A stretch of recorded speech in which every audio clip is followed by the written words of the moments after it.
औज़ुबिल्लाहिमिनश्शैतानिर्रजीम बिस्मिल्लाहिर्रहमानिर्रहीम अस्सलामु अलैकुम वरहमतुल्लाहि वबरकातुहू। सूरह नहल मेरे सामने। सूरह नहल की आयत नंबर 90 है, पारा नंबर 14 और रुकू नंबर 19 है। आयत नंबर 99 में अल्लाह तबारक व तआला ने नबी सल्लल्लाहु अलैहि वसल्लम पर आसान जिक्र करते हुए फरमाया कि नज़्ज़लना अलैकल किताब, मैंने आप सल्लल्लाहु अलैहि वसल्लम पर वो किताब नाज़िल की है तिबयानन लिकुल्ली शैइन, जिसमें हर चीज़ वाज़ेह बयान फितरत के अहन मुताबिक है और हर एक चीज़ का वाज़ेह शफा मौजूद है उसमें, और हदायत है और रहमत है और खुशखबरी है लेकिन मुस्लिम के लिए। देखते हैं कि आगे अल्लाह तबारक व तआला क्या फरमाते हैं। आगे अल्लाह तबारक व तआला नबी सल्लल्लाहु अलैहि वसल्लम को खिताब करते हुए एक हुक्म दे रहे हैं, अहकामात की तरफ मुतवज्जह फरमाया कि इन्नल्लाह यामुरु बिल अद्ल वल ihसान, अल्लाह तबारक व तआला ने अदल और ihसान का हुक्म फरमाया है। अल्लाह तबारक व तआला आपको अदल और ihसान का हुक्म देता है। अब यहाँ ये अदल और ihसान की थोड़ी सी वजाहत करते चले। अदल फ़र्ज़ का दर्जा रखता है। अदल का मतलब होता है बराबर करना, बराबरी की बेस पे किसी चीज़ को दरमियान से बराबर हिस्सों में काट देना, तोड़ देना अदल कराता है। बराबरी करना, मुसावात करना, एक जैसा करना। और ihसान का मतलब होता है बहुत खूबसूरती से करना, बहुत अच्छे तरीके से, किसी पे अदल से ज़्यादा मेहरबान हो जाना। अल्लाह तबारक व तआला ने अदल का हुक्म दिया और अदल फ़र्ज़ हो गया है, अल्लाह तबारक व तआला का हुक्म है। और अदल का मतलब यह है कि अगर आपको अपने बाप के ख़िलाफ़ फ़ैसला करना पड़े, एक तरफ आपका बाप है और एक तरफ आपका दुश्मन है, और आपको फ़ैसला करना पड़ रहा है और आपका बाप हक़ पर नहीं है, दुश्मन हक़ पर है, तो आप बाप का साथ मत दें, उस दुश्मन का साथ देते हुए अल्लाह तबारक व तआला के अहकामात के मुताबिक हक़ पर, सच पर फ़ैसला फरमा दे। आदल का मतलब होता है कि अल्लाह तबारक व तआला की अता करदा अल्लाह तबारक व तआला की आयद करदा नमाज़ों को उस अंदाज से पढ़ना जिससे अल्लाह तबारक व तआला ने हुक्म दिया है। और एहसान का मतलब होता है इंतहाई खुशू और खुजू के साथ, बहुत खूबसूरती के साथ अदा करना। और अल्लाह तबारक व तआला ने अदल का हुक्म हर जगह दिया है। अदल फ़र्ज़ है और ihसान नफल हो गया जैसे। और अदल में होने वाली कमी कोताहियों को ihसान मिटा देता है किसी हद तक, लेकिन कुछ चीज़ें ऐसी होती हैं जिसमें कमी पेशी को नफल मिटा नहीं सकते, फ़राइज़ में कमी पेशी को। हदीस कुदसी है कि जिब्रील अलैहिस्सलाम नबी सल्लल्लाहु अलैहि वसल्लम की तरफ आए और नबी सल्लल्लाहु अलैहि वसल्लम के सामने घुटने टेक के एहतराम से बैठ के, तशहुद की सूरत में बैठ के आप सल्लल्लाहु अलैहि वसल्लम के सामने, और मुख्तलिफ़ चीज़ें पूछी नबी सल्लल्लाहु अलैहि वसल्लम से। और नबी सल्लल्लाहु अलैहि वसल्लम के साथी बैठे हुए थे आपके सामने, और जिब्रील अलैहिस्सलाम ने नबी सल्लल्लाहु अलैहि वसल्लम से कुछ ऐसे सवालात किए जो कि उस वक्त उस मजमे को बताना कुछ चीज़ें ज़रूरी थी, और उनकी समझ में नहीं आ रहा था या वो नबी सल्लल्लाहु अलैहि वसल्लम से नहीं पूछ रहे थे, और उस वक्त उनको ये समझाना ज़रूरी था। सो अल्लाह तबारक व तआला ने जिब्रील अलैहिस्सलाम को भेजा, और जिब्रील अलैहिस्सलाम नबी सल्लल्लाहु अलैहि वसल्लम के सामने आते हैं और फरमाते हैं। उसमें एक बात ये भी है, एक अमल इस्लाम कि इस्लाम क्या है, आप सल्लल्लाहु अलैहि वसल्लम ने तारीफ़ की इस्लाम की, बताया, और उसने कहा कि आपने सच फरमाया। दूसरा, और एहसान के बारे में उसने पूछा, मल एहसान, और आप सल्लल्लाहु अलैहि वसल्लम ने जवाब दिया कि अल एहसान अनतअबुदल्लाह कअन्नका तराहु फ़इन लम तकुन तराहु फ़इन्नहु यराक, कि अल्लाह तबारक व तआला की इबादत इस तरह करो, इस खुशू और खुजू के साथ ऐसे करो, ऐसे दिल जमी और ऐसे खुलूस से करो, खालिस नियत के साथ, और इस तरह अहकामात को अहकामात की पैरवी करते हुए कि गोया कि तुम अल्लाह तबारक व तआला को सामने देख रहे हो। अगर ये कैफियत नहीं पैदा कर सकते तो फ़इन्नहु यराक, ये कैफियत पैदा कर लें कि अल्लाह तबारक व तआला तुम्हें देख रहा है। इसमें इबादत की खूबसूरती और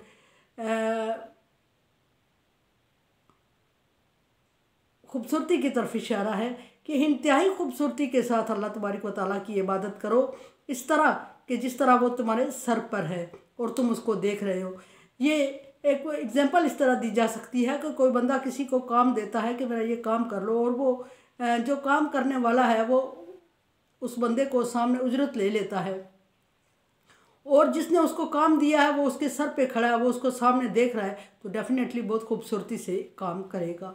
और अगर ये वो उसको नहीं देख रहा है, कहीं इर्द गिर्द से होके जिसने काम दिया है वो देख रहा है और उसको एहसास है काम करने वाले को कि कहीं से इर्द गिर्द से उस बंदे की मुझ पे नज़र है जिसका मैं काम कर रहा हूँ, तो किसी हद तक वो खूबसूरती से करेगा। लेकिन जब उसको ये एहसास होगा कि वो सामने खड़ा है, मैं उसको देख रहा हूँ, तो ज़्यादा खूबसूरती आएगी उसमें। इस तरह अल्लाह तबारक व तआला की इबादत इस तरह करो कि गोया कि अल्लाह तबारक व तआला तुम्हें देख रहा है। और ये खूबसूरती और ये खुश अल्लाह तबारक व तआला ने हुक्म दिया इस तरह काम करने का।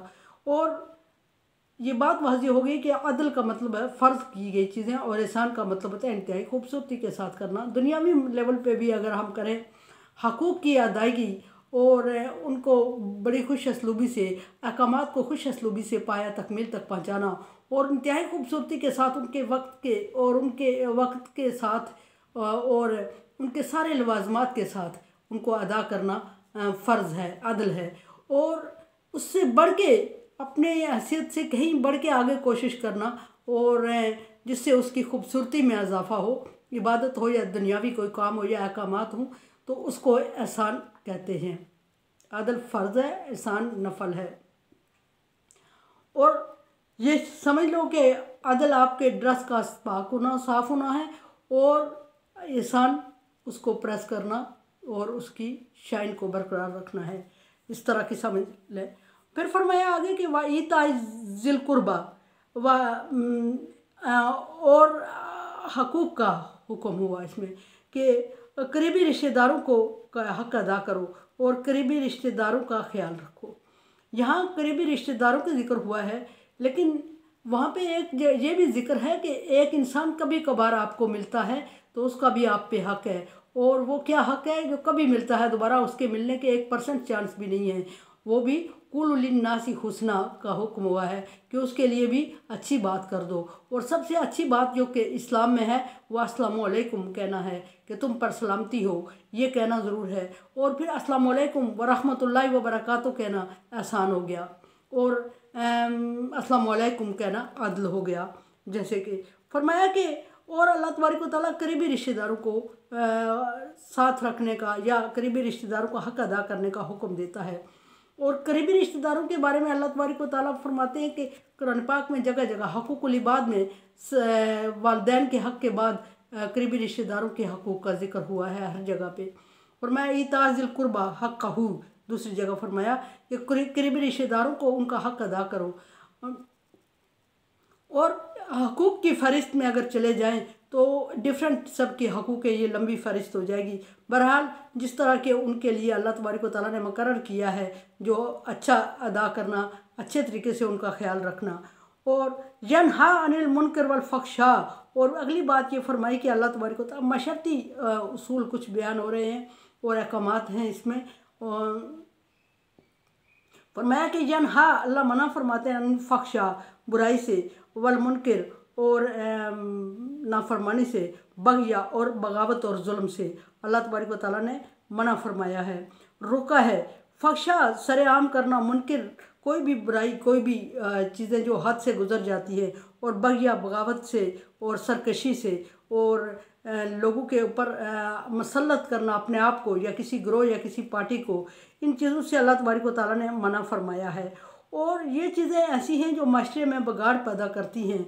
और फिर ये कि इसके ज़ेल में एक हदीस आई है कि अपने नस्ब पे गुरूर और फ़ख्र करना और दूसरों पे को कम समझना और अजारादारी शुरू कर देना और हक़ तलफ़ी करना, और ये भी अल्लाह तबारक व तआला ने मना फरमाया। ये सारी चीज़ें इसमें आती हैं। और अगर किसी ने आपसे ज़्यादती कर ली है तो उससे उतनी मन जाता दो इलाइक फ़ाता दो इलाइक बिमिसला मा जाता दो इलाइक, जिसने तो आपसे ज़्यादती की है उससे बदला लो तो उतना ही लो जितना कि उसने ज़्यादती की है। अगर किसी ने थोड़ा सा थप्पड़ मार दिया आपको, एग्जांपल, अगर थोड़ा थप्पड़ मार दिया और आपको थोड़ा दर्द हुआ है, आपने उसको ज़ोर से, उससे कहीं ज़्यादा ज़ोर से थप्पड़ मार दिया, तो ये फिर बराबरी अदल ना हुआ, ये ज़्यादती हो गई। फिर अल्लाह तबारक व तआला ने कुरान पाक में हुक्म दिया कि आज़ाद बदले आज़ाद, नाक बदले नाक, कान बदले कान, इस तरह के अल्फाज, सिन्न बिसिन, उनसा बिल अनस, और वल अब्द बिल अब्द, अब्द बिल-अब्द। इस तरह के अहकाम दिए कि बराबरी की बेस पे जितनी ज़्यादती आपसे होगी उससे बराबर ज़्यादती करो। लेकिन एहसान का मतलब होता है माफ़ कर देना, और अगर माफ़ कर दिया तो उसके दर्जात बहुत ज़्यादा बुलंद है। क्या ही कहना जिसने माफ़ कर दिया। और फरमाया कि अल्लाह तबारक व तआला ने कि माफ़ करने वाले को अल्लाह तबारक व तआला बढ़ चढ़ के अजर देता है और बेहिसाब देता है, और इतना अजर देता है कि माफ़ करने वाले के वहम गुमान में भी नहीं होता। लेकिन माफ़ करने की एक सूरत यह है कि दिल से बुखल को, दिल से कीना को, दिल से हसद को बिल्कुल निकाल दिया जाए, और फिर उसके साथ हमेशा की दुश्मनी और कीना ना रखा जाए, हमेशा से दिल साफ़ कर दिया जाए। अगर आप लोग समझते हैं कि आपको माफ़ करने से आपके दिल से कीना और बुग़्ज़ जाएगा नहीं, तो फिर बदला ले लें। लेकिन बदला लेने में बहुत बड़ा मोहतात रहना पड़ता है कि उतना ही लें जितना उसने किया है। यार अगर एक ज़रा भी आपकी तरफ से ज़्यादती हो गई तो फिर वो आप ज़ालिम कहलाएंगे। माफ़ करने में अल्लाह तबारक व तआला अजर देते हैं। यहाँ फिर फरमाया कि मना किया अल्लाह तबारक व तआला ने बेहुदा और फौश बातों को, और बगावत को, और सरकशी को, और जुल्म को अल्लाह तबारक व तआला ने मना किया। खुस्सन जो नस्ब पे जुल्म करके, नस्ब पे फ़ख्र करके, तकब्बर करके दूसरों पे जुल्म करते, उसको अल्लाह तबारक व तआला बिल्कुल पसंद नहीं फरमाते। अल्लाह तबारक व तआला ने फरमाया कि तुम एक बाप की औलाद हो, और आदम मट्टी से बनाए गए थे, सब आदम की औलाद हो और आदम मट्टी से बनाए गए। और फिर ये कि अगर किसी को फजीलत है तो इल्लत तकवा, तकवा की बुनियाद पर है, और तकवा की बुनियाद पर फजीलत रखने वाला अगर ज़्यादती करेगा तो तकवा उसमें रहेगा ही नहीं। तकवा का मतलब ही है कि गुनाहों से और बुराइयों से बचते रहना, और ज़्यादती एक जुल्म, एक बहुत बड़ा जुल्म है, ज़्यादती है। और फिर अल्लाह तबारक व तआला ने फरमाया कि किसी पर जुल्म और ज़्यादती जब इंसान पे की जाती है तो हदीस में है कि जिस पर जुल्म और ज़्यादती किया गया उससे बढ़ के कोई और ऐसा गुनाह नहीं है कि जिसका सज़ा दो होती है, या जुल्म और ज़्यादती की सज़ा और सिला कतई रहमी की सज़ा। दुनिया में भी अल्लाह तबारक व तआला उसको सज़ा दे देता है दुनिया के सामने, और आखिरत में भी उसका बोझ रहता है। तो ये एक ऐसा गुनाह है, ऐसी ज़्यादती है जिसको हम मामूली समझते हैं, लेकिन दो जान में इसका अल्लाह तबारक व तआला सज़ा देते हैं।